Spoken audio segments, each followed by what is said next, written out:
अरिहन्ताणम्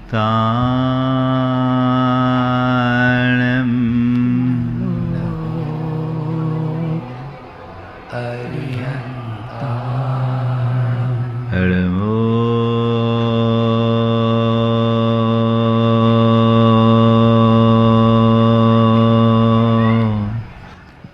सिद्धाणम्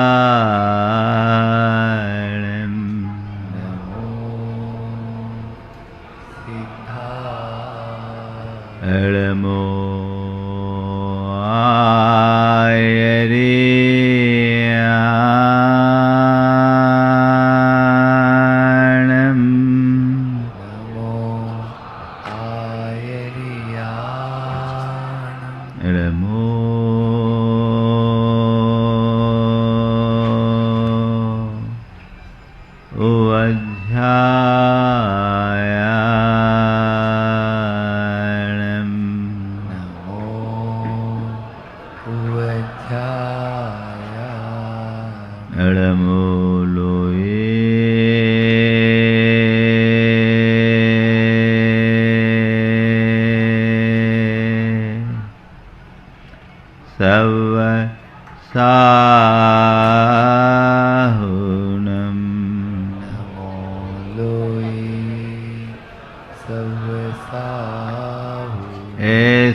मंगलालं च सवेसिं मंगलालं च सवेसिं पढ़मं हो मंगलम मंगलम। जय बोलो देवादिदेव 1008 श्री भगवान महावीर स्वामी की जय जय जय। अहिंसा परमो धर्म की जय जय जय। परम पूज आचार्य गुरुवर श्री विद्यासागर जी महाराज की जय जय जय। आचार्य परमष्टि समय सागर जी महाराज की जय जय जय। मुनिवर श्री प्रमाण सागर जी महाराज की, मुनिवर श्री संदान सागर जी महाराज की नमोस्तु गुरुवर नमोस्तु।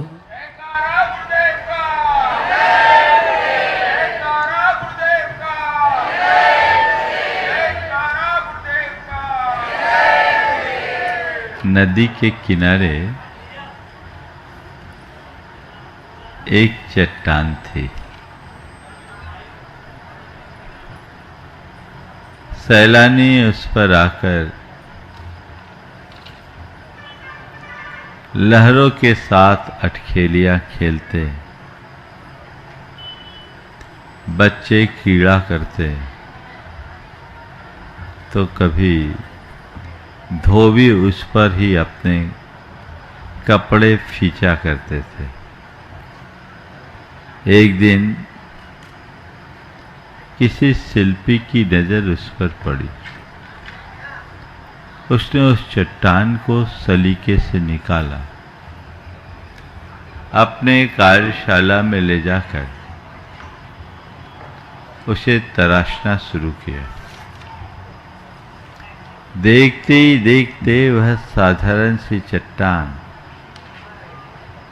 भगवान के रूप में प्रकट हो गई। जैसे उस पाषाण से भगवान प्रकट हुए, शिल्पी हर्ष से झूम उठा और सबसे पहले उसने भगवान को प्रणाम किया। बंधुओं, पाषाण से भगवान की यात्रा, यही हमारी संस्कृति है। हर पाषाण में भगवान छिपा है, बशर्ते हम उसे ठीक रीति से पहचानें और उसे अभिव्यक्त करने का प्रयत्न करें। सबसे पहली जरूरत है अपने आप को जानने और पहचानने की। जानने पहचानने के साथ उसे प्रकट करने का प्रयत्न करने की। ये पंचकल्याणक प्रतिष्ठा महोत्सव कल से प्रारंभ हो गया। आज के बाद 5 दिन बाद भगवान विराजमान हो जाएंगे, प्रतिष्ठा पूरी हो जाएगी और आप लोग भी अपने आप को कृतार्थ महसूस करेंगे कि चलो एक काम निपटा, है ना। क्या आप लोग कहोगे? निपट गए, है ना। भाई, निपटाना नहीं है, निपटना है। किससे निपटना है? अपने दोषों, दुर्बलताओं और दुर्गुणों से निपटना है। उसे पहचानो, जानो। पंचकल्याणक तो एक केवल माध्यम है अपनी आध्यात्मिक उन्नति का। पंचकल्याणक तो केवल एक माध्यम है अपनी अंतर यात्रा के सूत्र पात्र का। यदि हम ठीक तरीके से इसे समझते हैं और उस अनुरूप अपनी जीवन धारा को मोड़ते हैं तो तय मान करके चलना, हमारा ये आयोजन सार्थक होगा। मैं आप लोगों से एक सवाल करता हूं, ये पंचकल्याणक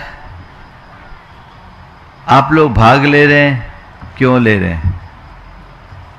क्या उत्तर है आपका? पंचकल्याणक में भाग ले रहे हैं, क्यों ले रहे हैं? आत्म कल्याण के लिए। बहुत अच्छा अर्थ उत्तर दिया और ऐसे उत्तर की आशा और अपेक्षा भी थी। आत्म कल्याण के लिए हम पंचकल्याणक में भाग ले रहे हैं, तो केवल 5 दिन के पंचकल्याणक को अटेंड करने से आत्मा का कल्याण हो जाएगा क्या? अगर ऐसा हुआ होता तब तो लोग रोज रोज पंचकल्याणक करते हैं। लेकिन ये बात गलत भी नहीं है। पंचकल्याणक में भाग लेने वालों का आत्म कल्याण होता है और पक्के तौर में होता है, इसमें कोई संशय नहीं। पर कब? जब हम पंच कल्याणक को एक आयोजन की तरह न देखकर एक अनुष्ठान की तरह देखते हैं। ये पंच कल्याणक एक आयोजन भी है, तो ये पंच कल्याणक जीवन के रूपांतरण का अनुष्ठान भी बन सकता है। अब ये आपके ऊपर है कि आप इस पंच कल्याणक को एक आयोजन की तरह जी रहे हैं या इस पंच कल्याणक को अपने जीवन के रूपांतरण का अनुष्ठान बनाते हैं। ये सब कुछ आपके ऊपर है, आप क्या कर रहे हैं।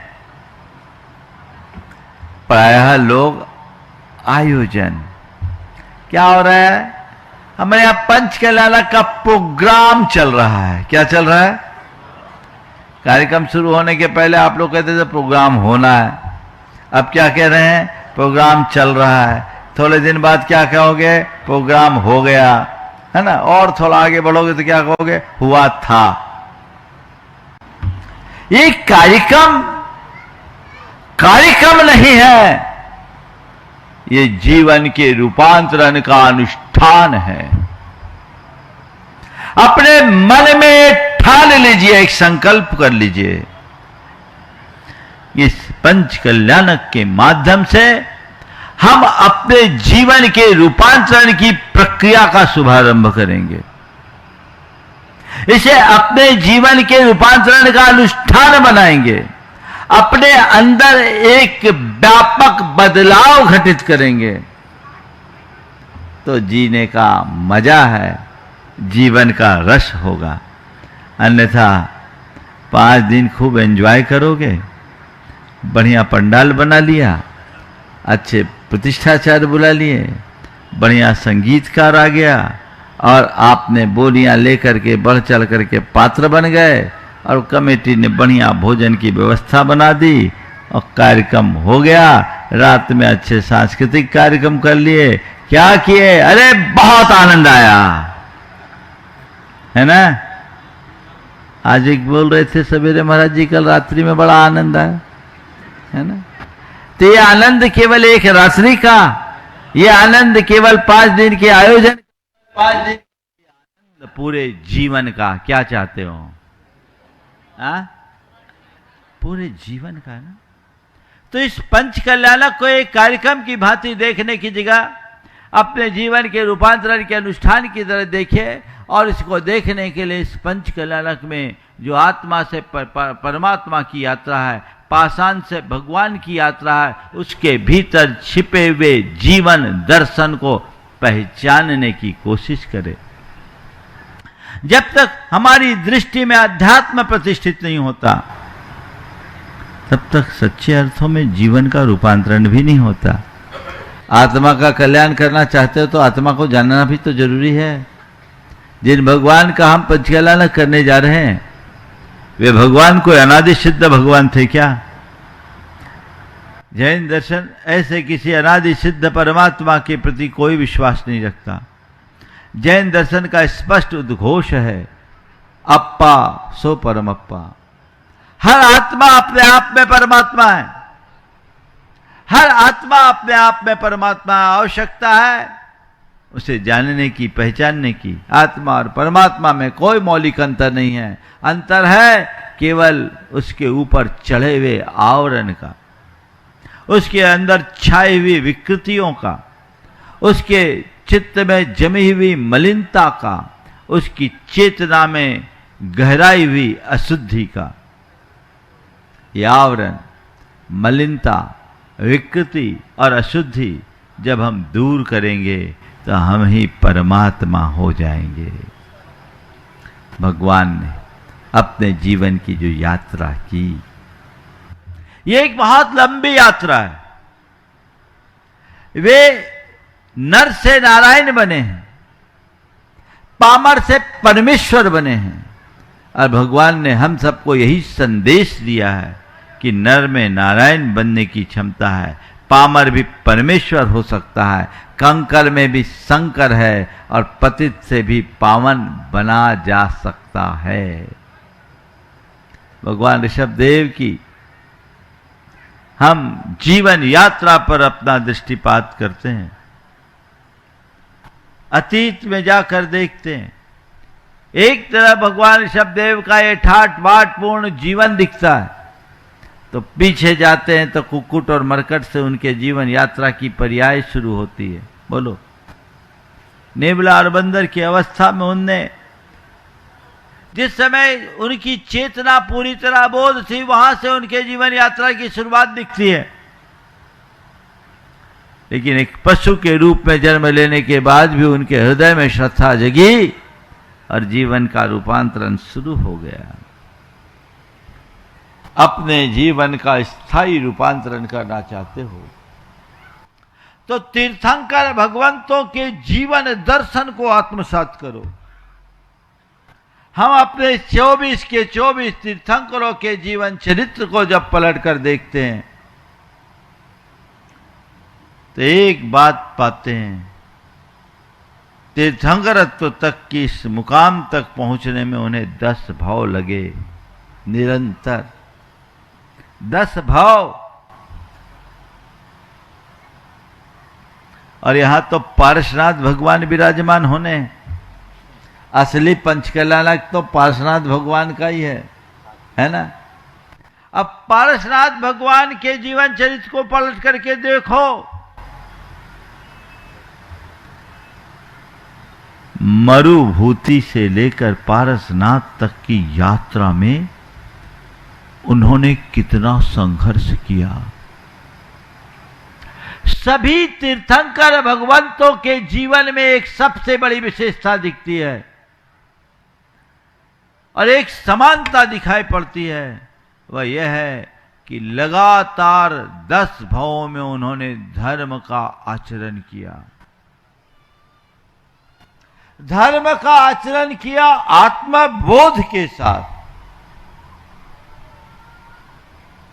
जब जब वो श्रावक जीवन में रहे, दान, पूजा, शील और उपवास रूप चतुर्विध श्रावक धर्म का पालन किया।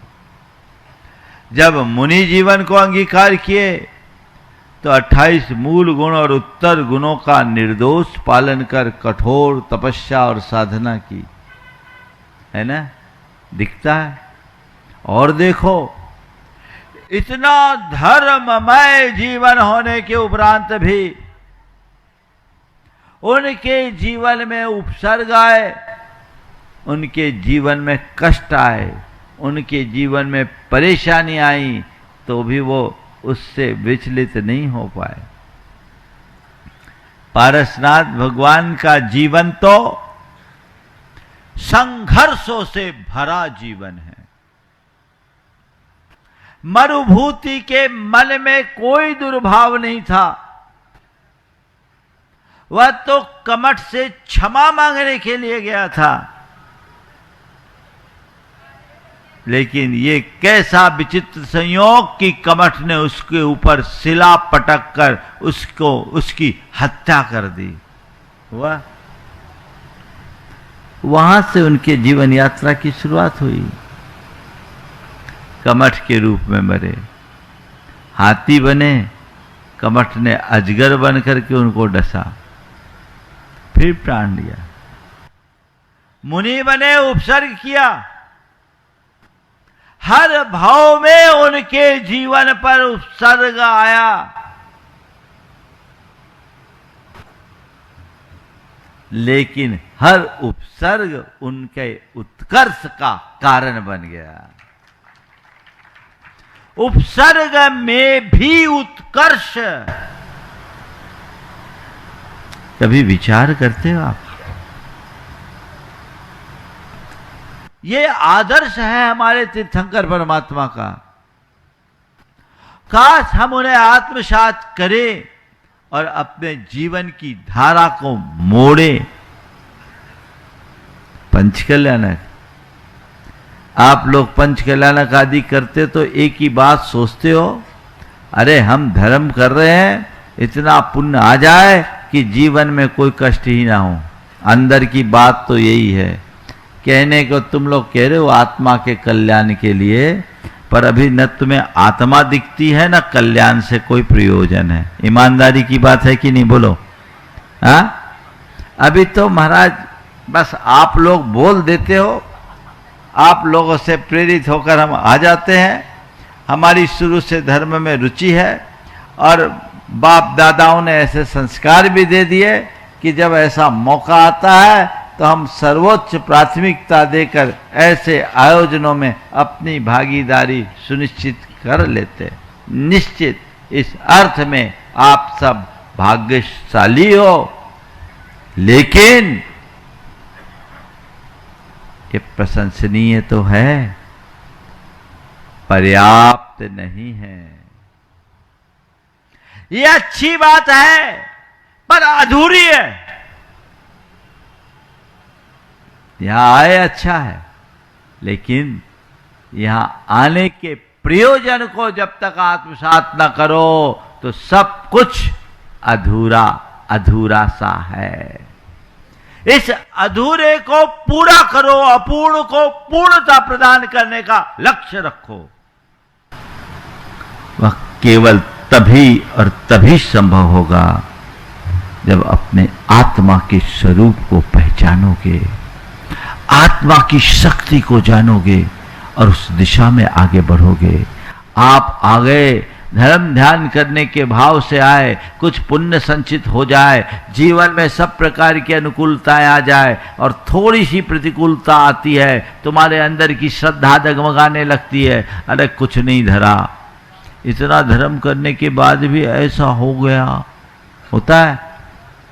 कई लोग बोलते हैं हमने आज तक किसी का बुरा नहीं किया, फिर भी हमारे साथ ऐसा क्यों हुआ, ये हमारे साथ अन्याय क्यों। हो सकता है आप लोगों के भी मुख से कभी ऐसी बात निकली होगी, है ना। संत कहते हैं तुम कहते हो हमने किसी का बुरा नहीं किया तो मेरे साथ अन्याय क्यों। तुम्हारे बुरा न करने की बात में फिर भी संशय हो सकती है पर मुनि राजों के जीवन चरित्र को पलट करके देखो, वे तो महाव्रत के धारी होते हैं, पूरे जीवन किसी के अहित की बात सोचते तक नहीं। उन मुनियों पर भी उपसर्ग क्यों होता है? बोलो, मुनियों पर उपसर्ग क्यों? ऐसे महामुनि जिनने जीवन में कभी कुछ गलत नहीं किया, पूरा जीवन जिनका त्याग, तप, संयम और आराधना के साथ बीता, उनके जीवन में भी उपसर्ग आखिर क्यों? विचार किया? अच्छा करने वाले लोगों के जीवन में भी कष्ट आते हैं। परम पूज्य गुरुदेव को देखो, जिनके आशीर्वाद से अनेकों का उद्धार हो गया, मरते मरते बच गए, पर उन्हीं गुरुदेव को बीमारियों ने कितना पेरा। बोलो, है ना? बात समझ रहे? अब गुरुदेव तो चलो एक महान आचार्य है, लेकिन उनसे ऊपर भगवान के जीवन को देख लो। तदभाव में जिन्हें तीर्थंकर बनना है, गर्भ में आने के 6 माह पूर्व से जिनके आंगन में रत्नों की वर्षा हो रही, देवराज इंद्र जिनके समक्ष किंकर जैसा आचरण कर रहा है, सेवा में निरत है, उन तीर्थंकर भगवंत के ऊपर भी ऐसा भयानक उपसर्ग आ सकता है, तो तुम सामान्य व्यक्ति किस खेत की मूली हो बताओ? है कहीं लगते हो क्या? हाँ, कुछ भी नहीं। जीवन की सच्चाई को समझिए और ये मान करके चलिए कि जीवन में सुख दुख, संयोग वियोग, हानि लाभ, जीवन मरण, ये महज एक संयोग है जो बनते हैं, बदलते रहते हैं, और इन संयोगों में स्थिरता रखना ही मेरा धर्म है। पंचकलानक से ये चीजें सीखिए,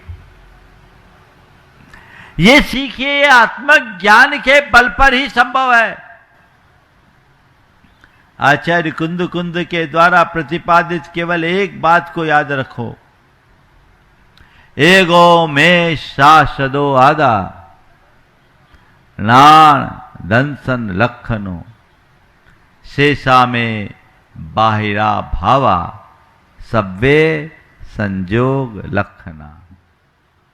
मैं एकमात्र शाश्वत आत्मा हूं, ज्ञान दर्शन लक्षण मेरा स्वभाव है, मुझसे पृथक जो कुछ भी है वे महज संयोग है, मेरा स्वभाव नहीं। संयोग बनते और बदलते हैं। ये बात यदि हमारी चेतना में गहरा जाएगी तो जीवन की धारा बदल जाएगी। इसी भावना को आत्मसात करते हुए धर्म को धारिए, इसी भावना के साथ अपने जीवन को धर्ममय बनाने का प्रयत्न कीजिए। देखिए जीवन में कैसा रस आता है। ये बात मान करके चलना, चेतना का उत्कर्ष धर्म की आराधना में ही संभव है और कोई दूसरा रास्ता ही नहीं है।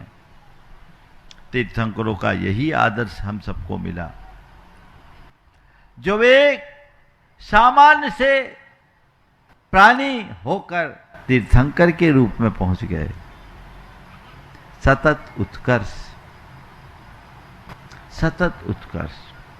जो निरंतर इस प्रकार की साधना और आराधना करते हैं, उत्थान केवल उनका होता है, कल्याण केवल उनका होता है। मन में ये बात गहराई से बिठाए कि हे प्रभु, मेरी आत्मा का कल्याण हो। ये पंचकल्याणक में भगवान आपके तो 5 कल्याणक हो गए, मेरा कल्याण हो जाए। क्या हो जाए? मेरा कल्याण हो जाए।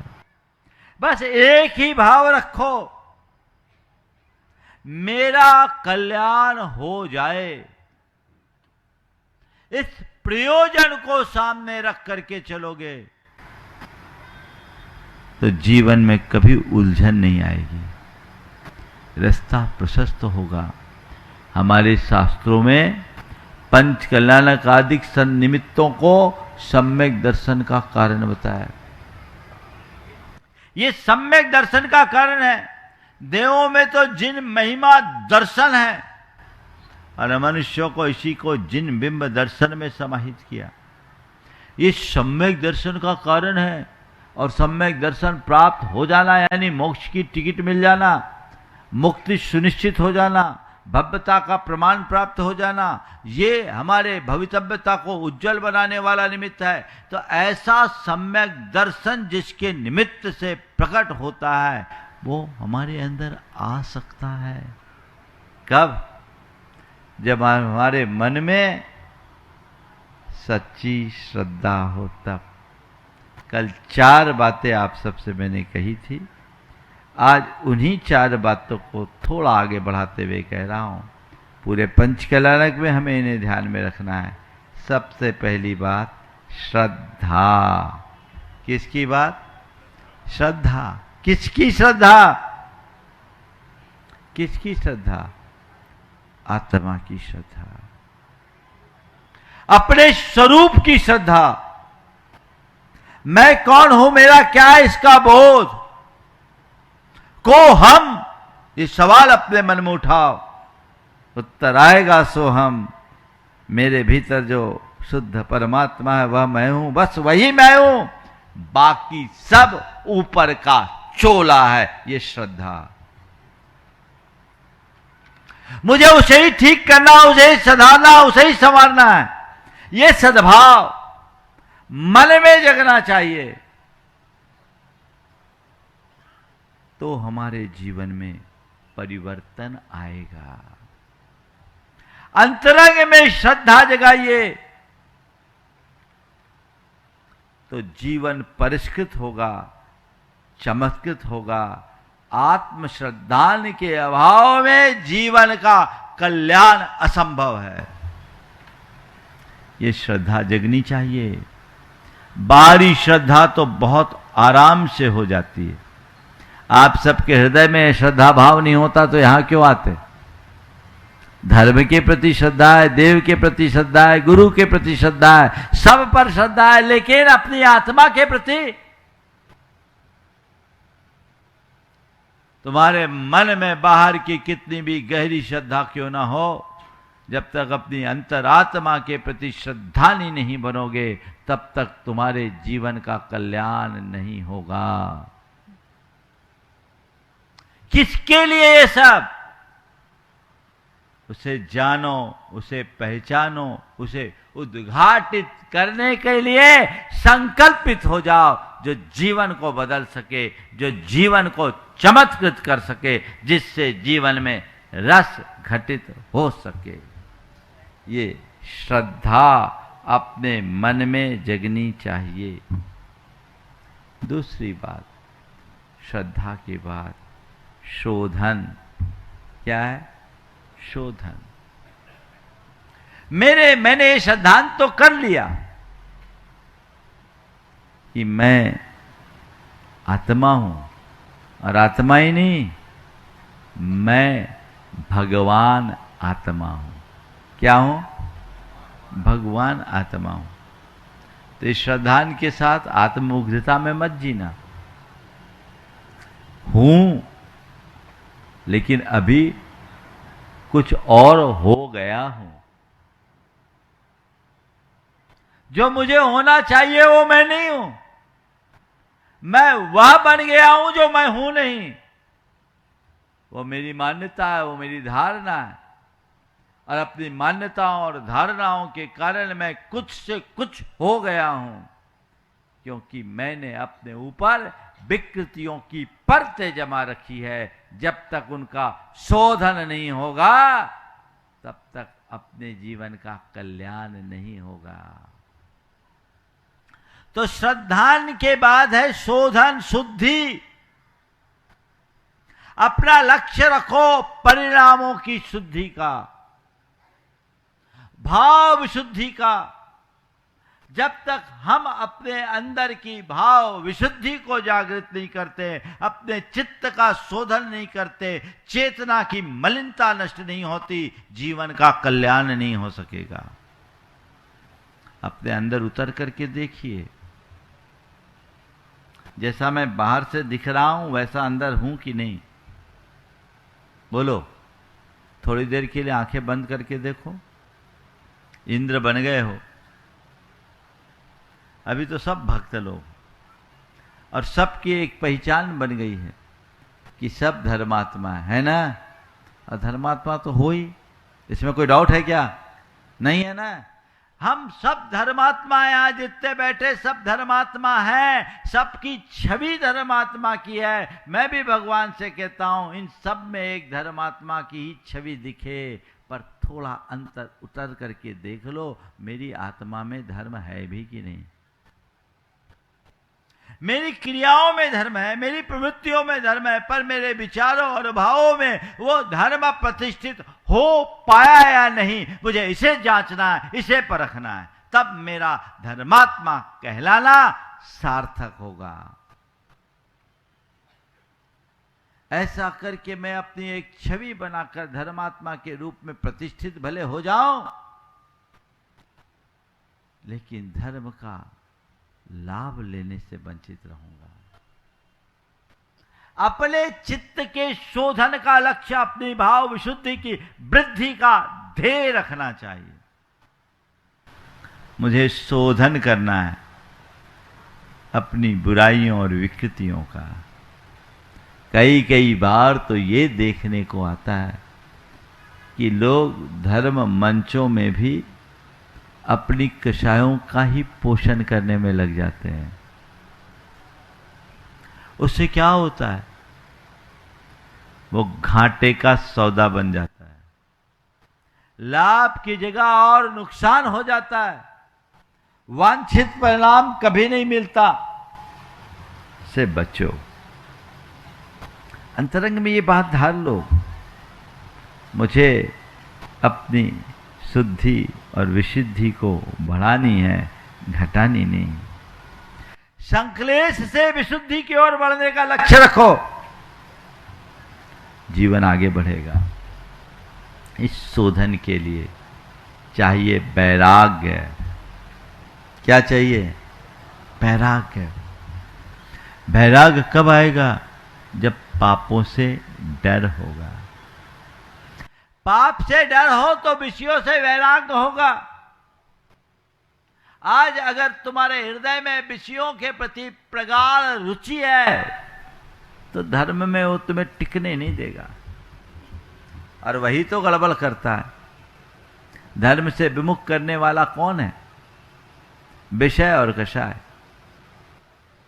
विषय और कषाय, पांच इंद्रियों के विषय, उनकी लालसा हमें आकर्षित करती है, हम उस तरफ झुक जाते हैं, सब धर्म कर्म भूल जाते हैं, और कसायों का वेग आता है, हम अपना शुद्ध बुद्ध ही खो बैठते हैं, हमारी विवेक बुद्धि नष्ट भ्रष्ट हो जाती है, कुछ भी हासिल नहीं होता, कुछ बचता ही नहीं। इसको जीतने के लिए अंतरंग में वैराग्य चाहिए। वो अपने हृदय में जमा के रखिए। भरत चक्रवर्ती के विषय में कहा जाता है, भरत जी घर में ही बैरागी। क्यों कहा जाता है पता है? कहते हैं भरत चक्रवर्ती को उठाने के लिए घंटे का नाद होता था, घंटा बजाया जाता था, अलार्म नहीं। चक्रवर्तियों का तो ठाठ ही अलग है, घंटा बजता, और कोरा घंटा नहीं, घंटे के नाद के साथ एक घोष किया जाता था, वर्धते भयम वर्धते भयम वर्धते भयम। भय बढ़ता है, भय बढ़ता है, भय बढ़ता है। चक्रवर्ती, उसे किसका भय? बोलो। जिसका 6 खंड में एक छत्राधिपत्य साम्राज्य है, उसे किसका भय? हाँ, बाहर से किसी का भय नहीं, पर मृत्यु से तो सबको डरना पड़ता है। मृत्यु का भय तो सब पर हावी है। इसलिए चक्रवर्ती इस भाव बोध के साथ अपनी आंखें खोलता था कि भय बढ़ रहा है, किसी भी पल मेरी मृत्यु हो सकती है, किसी भी क्षण मेरी मौत हो सकती है, कोई भी सांस मेरे जीवन की आखिरी सांस बन सकती है और कोई भी पल मेरे मौत का पल बन सकता है ये सच्चाई? बोलो, है? कभी एहसास करते हो? एहसास करते हो क्या? सबके मन में पता नहीं कितनी आगे की प्लानिंग होगी, और तुम लोगों की प्लानिंग के आगे तो प्लानिंग कमीशन भी फेल हो जाए। कितनी कितनी प्लानिंग है ना? पर एक पल में सब धरा रह जाता है। ये भाव बोध मन में होगा तो वैराग्य जगेगा, जीवन की नश्वरता का बोध और भोगों की असारता का एहसास, इसी का नाम वैराग्य है। वैराग्य का अर्थ केवल इतना मत समझना कि तुम साधु सन्यासी बनकर के निकल जाओ। साधु सन्यासी का वैराग्य तो उनके वेश से दिखता है, पर एक सद्गृहस्थ का वैराग्य उसके अभिप्राय से प्रकट होता है। वेश का सन्यास उथला है, अभिप्राय का सन्यास असली है। तुम सन्यासी कहलाओ या न कहलाओ, पर तुम्हारे मन में सन्यासी होना चाहिए। सन्यास का मतलब क्या? जिसकी बुद्धि सत्य पे न्यस्त हो जाए, उसका नाम सन्यास। सत्य पे बुद्धि का न्यस्त हो जाना, सत्य में बुद्धि का न्यास हो जाना ही सन्यास है। जीवन के परम सत्य को समझ लो, सबको नश्वर और निरर्थक मानना समझ लो, रस ही खत्म हो जाएगी, रुचि ही खत्म हो जाएगी। जो चीजें मन में उतरी है वो मन से उतर जाएगी। इतना ही तो करना है। जो मन में उतरी है उसे मन से उतार दो, करते हुए भी न करने जैसी भूमिका प्रकट होगी, और ये वैराग्य तुम्हारे जीवन में स्थिरता देगा और इसका फल मिलेगा संयम, जो जीवन के कल्याण का श्रेष्ठ सोपान है। श्रद्धा, शोधन, वैराग और संयम, ये 4 पायों को अपने भीतर जमा लो। जीवन का कायाकल्प होगा, जीवन बदलेगा, जीवन संवरेगा, जीवन निखरेगा, जीवन चमकेगा। चाहते हो? महाराज अभी तो आप जो बोल रहे वही अच्छा लगता है, लेकिन यहां से जाने के बाद तो कुछ कुछ होने लगता है, फिर और बातें आ जाती है। यही हमारे संस्कार हैं, इन संस्कारों का शोधन करना होगा। धर्म की आराधना एक क्रिया नहीं, धर्म की आराधना को साधना बनाओ। साधना सतत अभ्यास से पूर्ण होती है। उसके लिए लगना पड़ेगा, उसके लिए जगना पड़ेगा। अपनी चेतना को जगाइए और लगिए, जग कर लग जाइए, जीवन की दिशा बदल जाएगी, चेतना चमत्कृत हो जाएगी। अपने अंतरंग में ऐसा भाव जगाना चाहिए। आज गर्भ कल्याणक के दिन, कल रात्रि में आप लोगों ने सपने देखे, आज उसके फल भी बता दिए कि आज बताओगे? आज फल बताएंगे। ये सब चीजें तो हो रही है। आप लोग तो कल एक कोई बोल रहा था महाराज अब तो पंच खिलाना कितने हैं, वही तो बातें होती सब। अरे वही बातें होती, वो तुम में हो जाए तो कहें कि वही बातें हैं। तुम भी तो वही बातें करते आ रहे हो जो अभी तक करते आए। तुमने कोई नया किया क्या? बोलो। तुम भी तो वही कर रहे हो। तुम कुछ नया करो तो यहां कुछ नया मिले। तुम अपने गोरख धंधे की पुनरावृत्ति में ये सवाल नहीं करते कि सब तो वही बातें हैं, पर जब धर्म की बात आती है तो वो ही बातें। ध्यान रखना, तुम जो कर रहे हो वो तुम्हारे संसार को बढ़ाएगा। बुरी बातों को दोहराने से विकृति बढ़ती है और अच्छी बातों को दोहराने से विशुद्धि आती है। तय करो तुम्हें क्या चाहिए, विशुद्धि या विकृति। स्कूल में शिक्षक ने एक लेख लिख कर लाने के लिए कहा, सबसे कहा कि कुत्ते पर लेख लिख कर लाना। सभी छात्र कुत्ते पर लेख लिख कर लाए। एक का लेख देखा, बोला तुम्हारा लेख तो बहुत अच्छा है, तुम्हारा लेख बहुत अच्छा है, पर ऐसा ठीक हूबहू ऐसा ही लेख पिछले बरस तुम्हारा बड़ा भाई लिख कर लाए। ठीक ऐसा ही लेख पिछले बरस तुम्हारा बड़ा भाई लिख कर लाया था, उसमें और इसमें एक हलंत और मात्रा का भी अंतर नहीं है। मामला क्या है? जो तुम लेख लिख कर लाए हो, ठीक ऐसा ही लेख पिछले बरस तुम्हारा बड़ा भाई लिख कर लाया था। उस लेख और इस लेख में एक मात्रा का भी अंतर नहीं। आखिर मामला क्या है? उसने कहा, सर कुत्ता वही है तो लेख दूसरा कहां से आएगा? समझ गए ना? कुत्ता वही है तो लेख कहां से आएगा? बंद हो, आप लोग सब यही कर रहे हो, एक ही कुत्ते पर लेख लिख कर आ रहे हो। वही आहार निद्रा भय मैथुन, या आहार भय मैथुन परिग्रह चतुर संज्ञा ज्वरातुरा, ये परमानेंट टाइटल है। बदलिए, धारा मोड़िए, दिशा बदलिए, तब कहीं जाकर जीवन में कुछ कारगर घटित होगा, अन्यथा सब कुछ नष्ट भ्रष्ट हो जाएगा। अपने अंदर ऐसा बदलाव का भाव जगाइए कि मेरे हृदय में वो श्रद्धा जगे, मैं शुद्धि और शोधन के मार्ग में लगूं, मेरे चित्त में वैराग्य का अंकुर फूटे और जीवन संयम से सुशोभित हो। आज के समय में संयम साधना की तरफ किसी का लगाव नहीं, क्योंकि वैराग्य नहीं, और वैराग्य नहीं क्योंकि शुद्धि की तरफ दृष्टि नहीं, शुद्धि नहीं क्योंकि श्रद्धा नहीं। क्रम से चलिए, एक से दूसरे पायदान पे आगे बढ़ना शुरू कीजिए। यही लक्ष्य बनाइए कि मेरा ये मनुष्य जीवन व्यर्थ ना जाए, मेरी कहानी यूं ही खत्म ना हो जाए। मैं इस जीवन में आया हूं तो कुछ करके जाऊं। जो कर रहे वही न करें।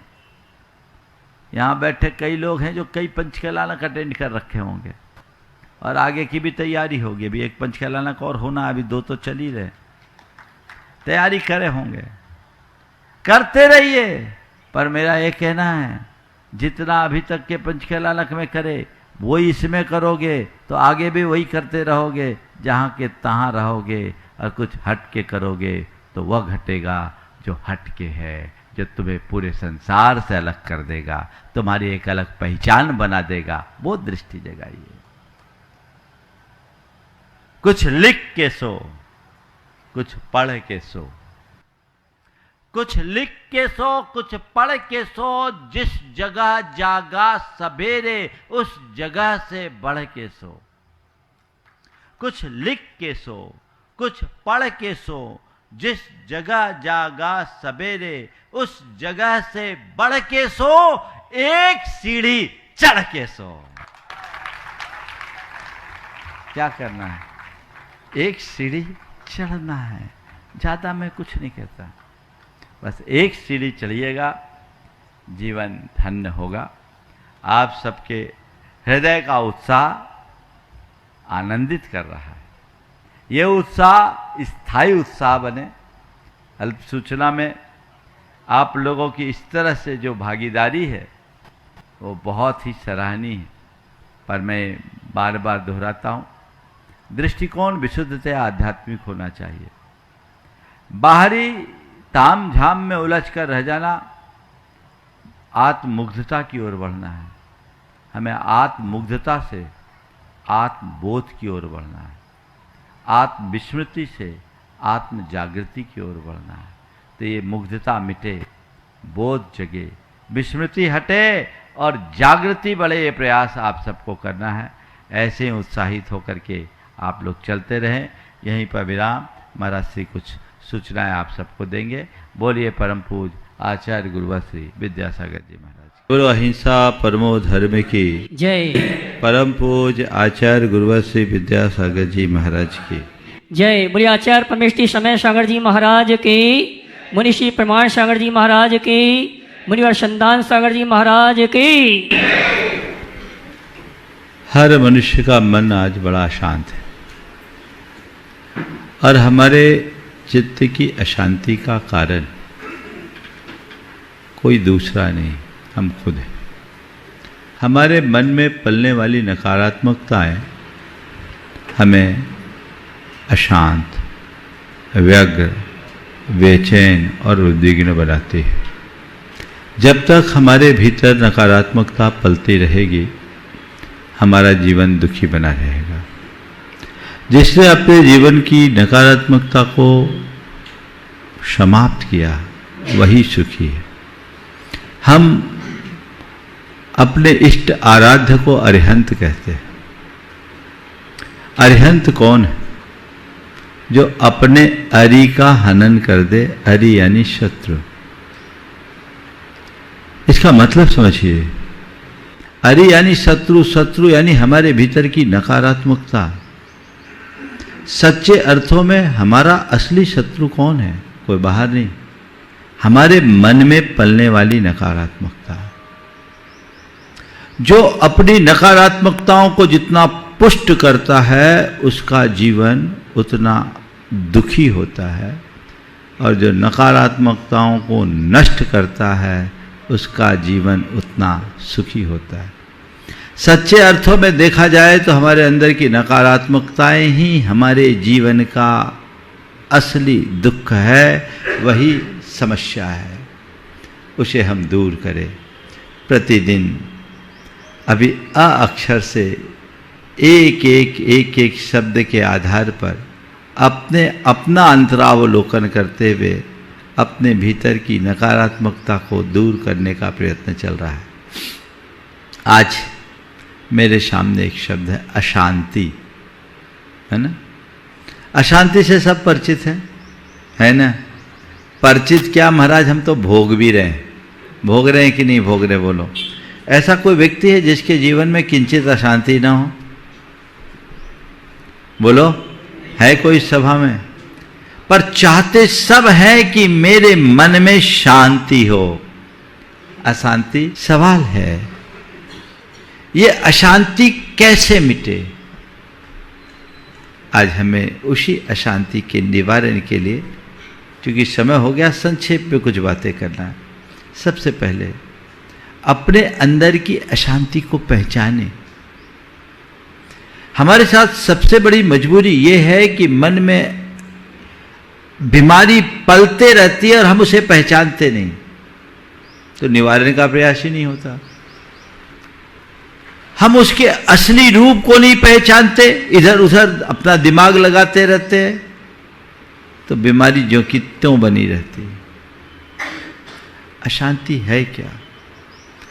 सबसे पहली बात है मन का द्वंद्व। मन में द्वंद्व है, अंदर से खींचातानी, वैचारिक टकराव और किसी एक निर्णय में स्थिर न रहना, ये अशांति का पहला लक्षण है। भौतिक अनुकूलता और प्रतिकूलता से जोड़ लेते हैं। कई लोग बोलते हैं महाराज बड़ी अशांति है, व्यापार में नुकसान हो गया। उस भीतर की अशांति के परिणाम रूप बाहर प्रकट हो रहा है। एक संयोग है, घटना है। संत कहते अशांति एक घटना नहीं, अशांति एक परिणाम है, जो हमारे चित्त की परिणति है। अगर मन में द्वंद्व है, खींचातानी है, टकराव है, कहीं अस्थिरता है, निर्णय नहीं, इसका मतलब अभी अशांति है। स्वयं को बदलना चाहता हूं, मेरी दृष्टि में क्षमता है और मैं शांति स्वरूप हूं। ये भाव बार बार दोहराओ। 4 वाक्य, ज्यादा नहीं। मुझ में शांति और संतुलन हो, मुझे स्वयं को बदलना है, मेरी दृष्टि में क्षमता है और मैं शांति स्वरूप हूं।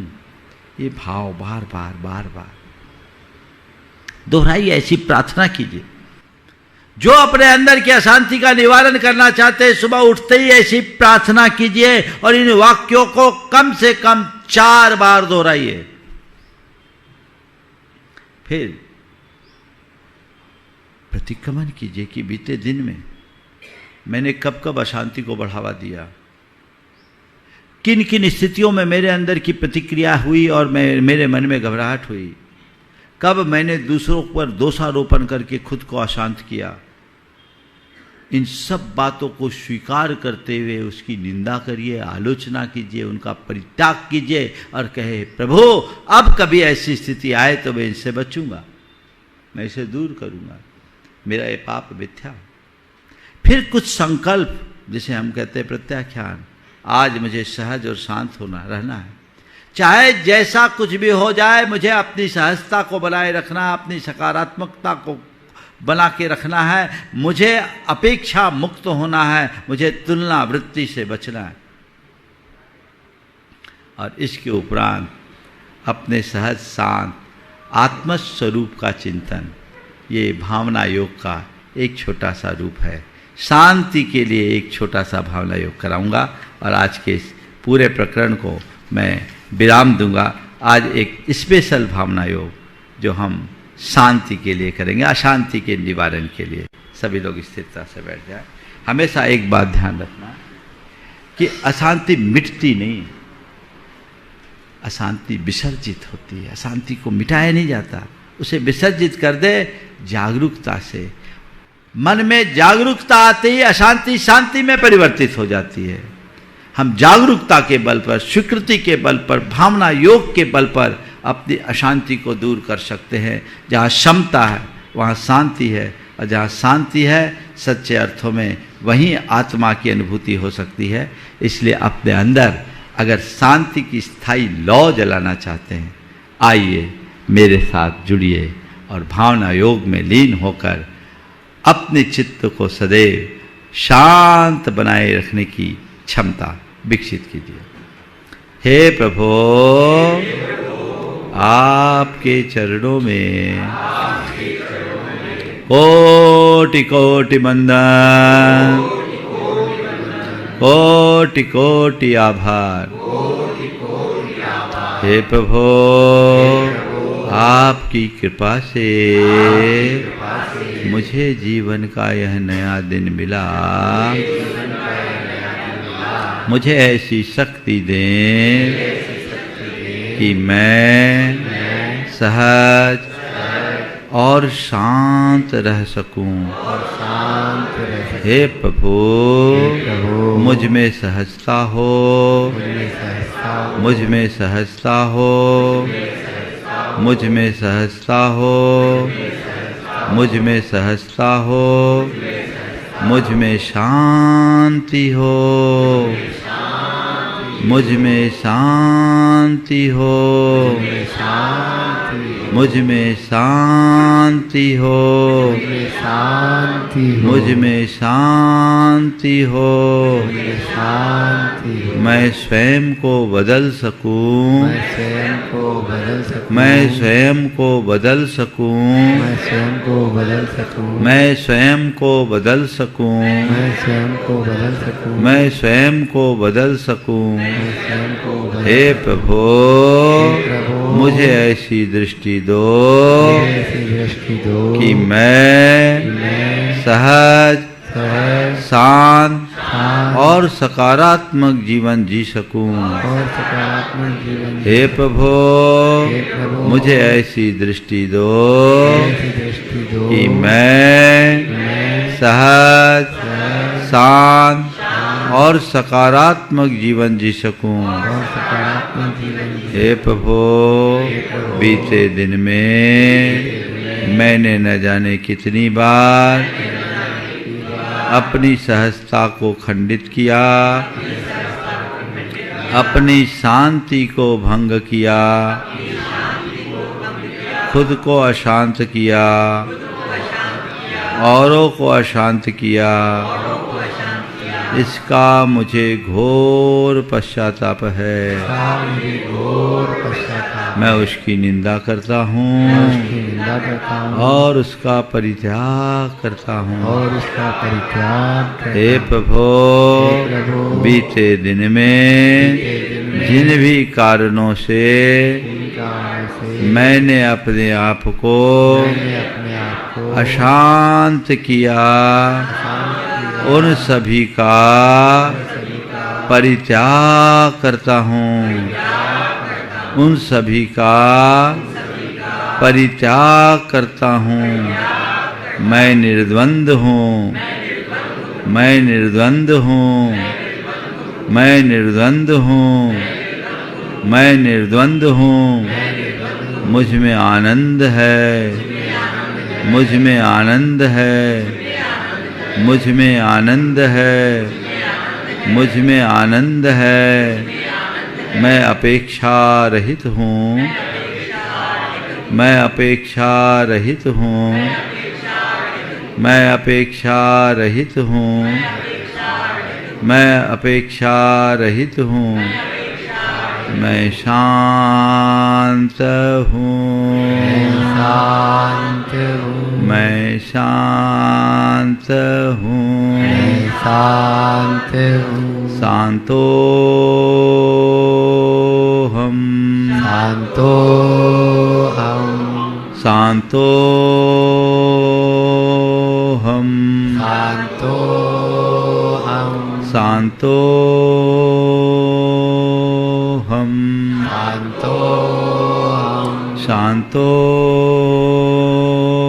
हम,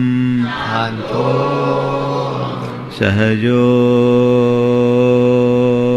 हम, सहजो हम, सहजो हम, सहजो हम, सहजो हम, आनंदितो हम, आनंदितो हम, आनंदितो हम, आनंदितो हम, कृतार्थो हम, कृतार्थो हम, कृतार्थो हम, कृतार्थो हम,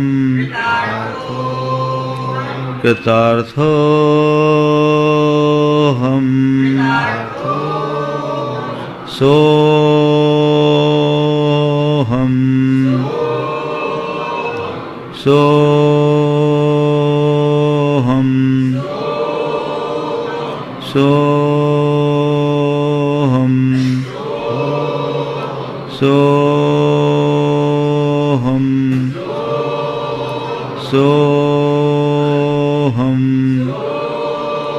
सो हम, सो हम,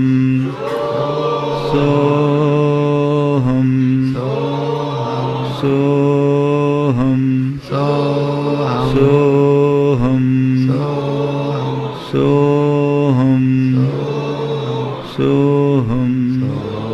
सो हम, सो हम, सो हम, सो हम, सो हम,